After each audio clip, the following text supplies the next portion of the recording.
morning, Belen. I'm Marcos Delos, and welcome to this edition of the WBLN for today, March 20th, 2018. Classes resumed yesterday at FIU for the first time since the deadly bridge collapse as investigation continued. The school held a moment of silence at 1:47 p.m. to remember those lives lost and affected by the collapse of a pedestrian bridge crossing Southwest A Street near 109th Avenue, a bridge that was built with the intent of allowing people to safely cross the busy roadway. The names of the 6 victims were released yesterday: Alexa Duran, Brandon Brownfield, Navarro Brown, Rolando Fraga, Hernandez, Alberto Arias, and Oswald Gonzalez. The Florida Department of Transportation said the lead bridge engineer with the firm that designed the bridge left a voicemail for the DOT on Tuesday. I was calling to share with you some information about the FIU pedestrian bridge and some cracking that's been observed on the north end of the span, the pylon end of that span we moved this weekend.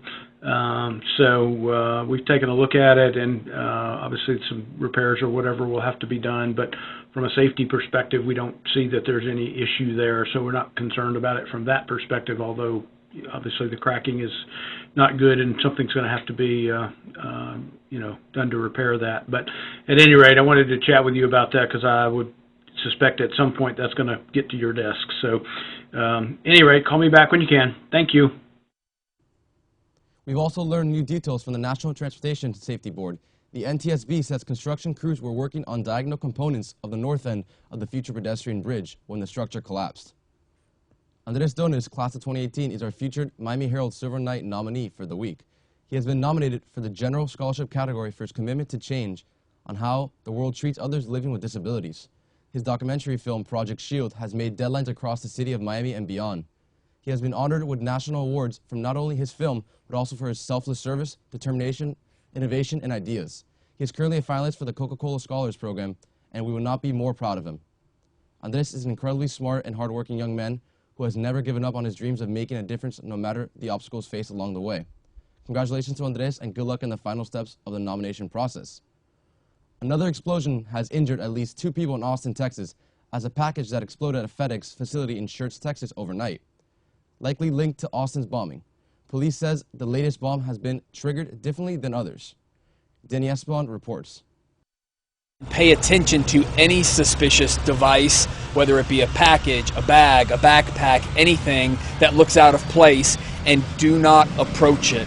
Police in Austin, Texas are asking people to be extra vigilant after yet another bombing, this time on the side of the road. It is very possible that this device was a device that was activated by someone either handling, kicking, or coming in contact with a tripwire that activated the device. 2 men suffered serious injuries in Sunday night's explosion and had to be taken to South Austin Medical Center.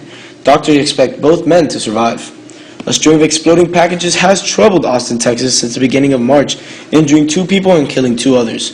Investigators are operating under the assumption it's bombing, but they haven't learned anything yet.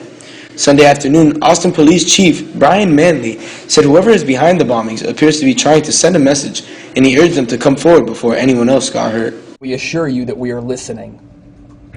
We want to understand what brought you to this point, and we want to listen to you. Law enforcement worked through the night trying to make sure the area was safe and warning people who lived nearby to stay inside their homes. I'm Danny Eswan, reporting for WBLN. Thank you, Danny. Tens of thousands of employees are wondering what to do next after Toys R Us announced a shutdown of its U.S. stores. The company filed court documents on Thursday to close or sell all of its domestic stores. That includes a distribution center in Lee's Summit, Missouri. Brandon Lubin has more. I started work at the distribution center in September of 2016. After starting work in Toys R Us receiving department in Lee's Summit 2 years ago, Marie Delsvin made close friends. Shared family photos, had picnics after work together. We'd go hang out, shoot pool. It was a big family. Trailers and filling orders every day, Delsvin says she remembers business slowing down before she left last summer. We saw a lot of decrease in quantity of items coming in. They just kept shrinking more and more. The company was suffering for years, and it will now be no more.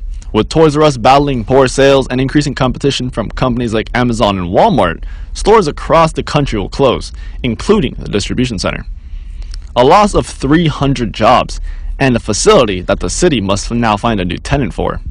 There are companies that are looking for standalone buildings, and maybe they'll, even though it was a distribution center, maybe they can put something in. The end to a long-time business and the closure, Marie Delsfin says, brings a very personal impact.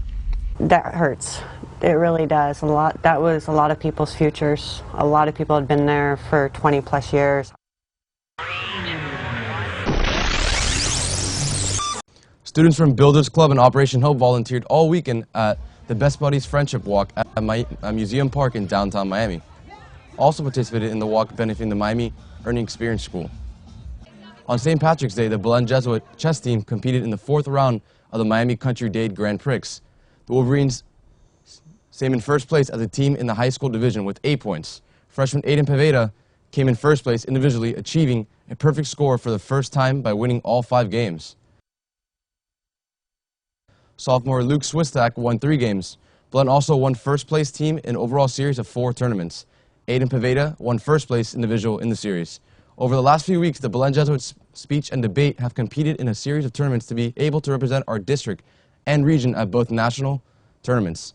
The qualifying tournaments are the culmination of the season for many of the members of the team. For the first time since 2014, Belen Jesuit will now be represented at both the NSDA National Tournament in June and the NCFL National Tournament in May. Belen's Troop 4666 of the International Thespian Society competed at the State Festival in Tampa last week.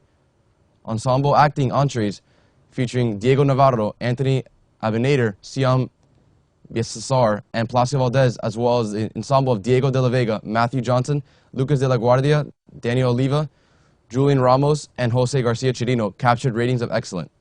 Scoring superior ratings were solo musical entrees performed by Andres Larea and Placio Valdez, a duet musical entree performed by Andres Larea and Peter Lopez, and a duet acting entree performed by Heinz Ludeking and Christian Perez.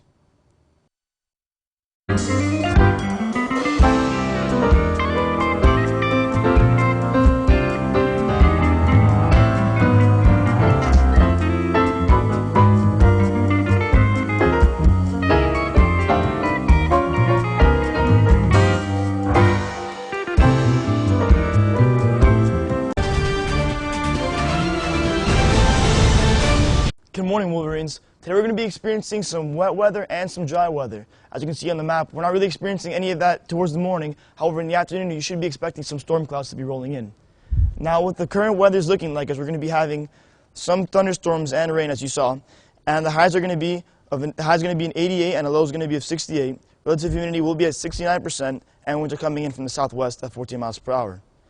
The next 3 days, however, are going to be pretty sunny with highs in the high 70s and lows in the low 50s, with an exception on Friday with a low of 61.